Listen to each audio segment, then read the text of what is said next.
Warning: the following is a fanboy episode of Out from the Side of My Neck. If you're a fan of the HD consoles, if you believe that the current state of the gaming industry is the way it should be, if you believe that casual gamers are what's wrong with the current gaming industry, I recommend you avoid this video. Thank you. What's up, everybody? This is the one, aka Jodecideion on YouTube, and I'm bringing you a new episode in HD, Out from the Side of My Neck. Welcome to Out from the Side of My Neck, episode 21, Preemptive Strike. Preemptive Strike? The one? Why is this episode called that? Well, I'm going to tell you why.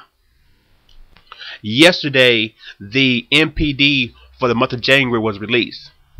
And it was a surprise to me because I assumed it was going to come out next week. And as usual, Nintendo did as they do. Kick ass and take names. Slaughtering its competition in hardware and software sales. And if you've been watching the gaming industry and the journalists who cover it the way I do, you may notice a certain pattern. After the release of the monthly NPD sales report, the gaming media comes out of the woodworks with anti-Nintendo, anti-Wii articles. So-called gaming analysts come out with information about how the month was currently down from last year due to the Wii not performing as well. At the same time, promoting and basking in the glory of the improved sales of the HD consoles, no matter how insignificant those sales improvements actually were.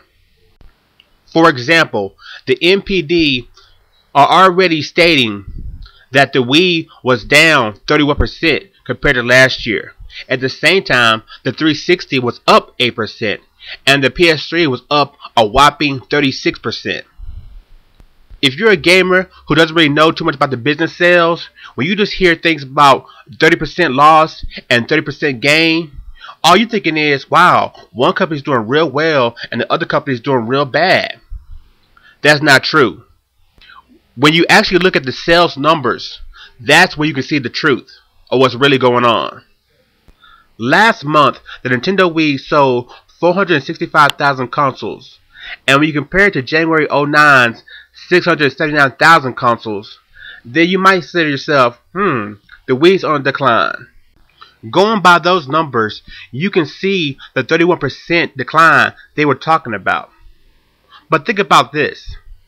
At the end of last year, in the month of December, Nintendo just set the all-time console record with selling about 4 million consoles in 1 month. Next, the month of January is always the slowest time of the year because basically everybody spends their load during the Christmas holidays, so no one's buying anything. So sales always dramatically drop from what they previously were the month before. But see, the difference is with the Wii, this year the Nintendo Wii is hot again, like it was when it first launched. So there weren't that many Wiis on the market. Nintendo has already stated there was a drought during January and in December. You couldn't find Wiis anywhere. People bought them all up. With less Wiis on the market to purchase, affected how many Wiis sold for the entire month. I'm going to break it down to you like this and let you know how ridiculous it is to even compare to what Nintendo has done to what the other guys are doing. Imagine Nintendo, Sony, and Microsoft are young kids at school. It's lunchtime and they're about to eat lunch. Last year, Nintendo's mother brought him a Happy Meal from McDonald's with all the trimmings and the toy and everything. But this year, Nintendo moms forgets and doesn't get him a Happy Meal. So instead, she makes him a lunch. But this is like a 5-item lunch. He has like a ham sandwich, a bag of chips, a Capri Sun, a thing of pudding, and a fruit roll-up. Okay, he's hooked up. The industry wants you to believe that Nintendo going from a McDonald's Happy Meal to a 5-item homemade lunch is a problem. With the industry wanting you to believe what Sony and Microsoft are doing is so much better.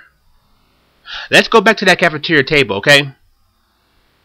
Using last year and this year's sales numbers as an example, this is the equivalent of what Sony and Microsoft did. Last year, for lunch, the 360 had a thing of soup, some crackers, and some milk.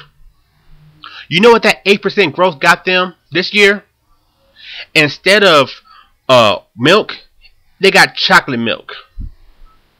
That's what 8% is. You know what the PS3 had for lunch last year? Peanut butter and jelly, some chips, and a juice. You know what that 36% increase got them this year? Well, they went from peanut butter and jelly to maybe a ham sandwich, bologna sandwich. They still got some chips, and they got some juice.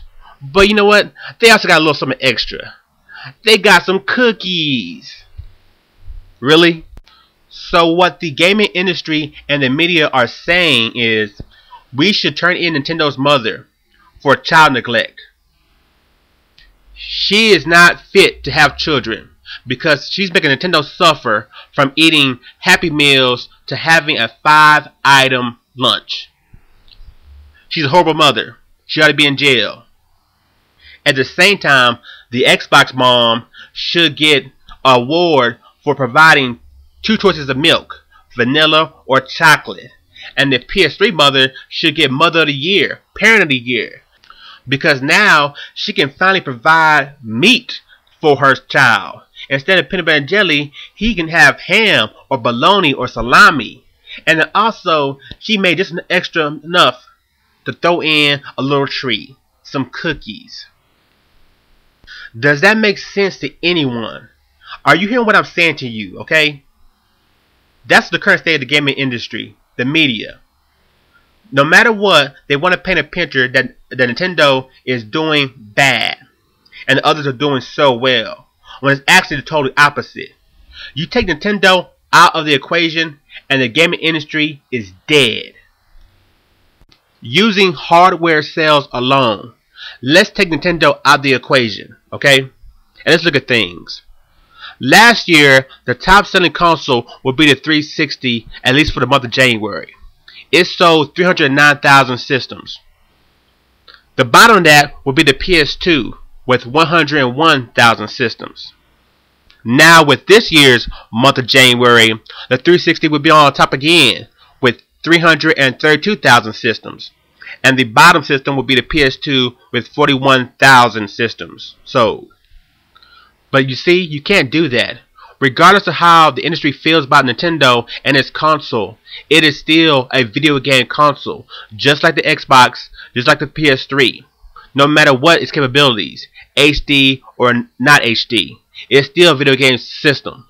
It still is bought at the same places video games are bought: GameStop, EB, Toys R Us, Best Buy. When you go into retailer stores and try to buy video game products and look around, you know there's shelf space. Nintendo has a dominant shelf space. You go to EB Games, GameStop, who has the biggest wall? Nintendo. Who has the second biggest wall? Maybe Microsoft. Maybe Sony. You see? Take Nintendo away and that space can go to the other consoles, making them the dominant force. But it's not, because Nintendo's a dominant force. No matter how much you wish it wasn't true. And it's dominant because of the huge numbers it produces. Numbers are important, and comparing one to another are important. The movie Avatar is a huge hit, and the movie industry keeps talking about it because each week it outperforms new releases, which usually sell great on opening weekend. Yet Avatar repeatedly keeps beating them. Then the movie reaches a certain point to where you compare it to other all-time mega hits.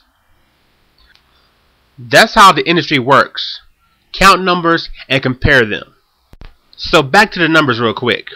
Regardless that the Wii dropped 210,000 systems from the previous year, it still outsold its next competitor by 130,000 systems. Instead of looking at it with the point of view of, oh, how the mighty has fallen, how about this point of view? Someone else need to step their game up. This is the one. I'll be back in part 2. Peace.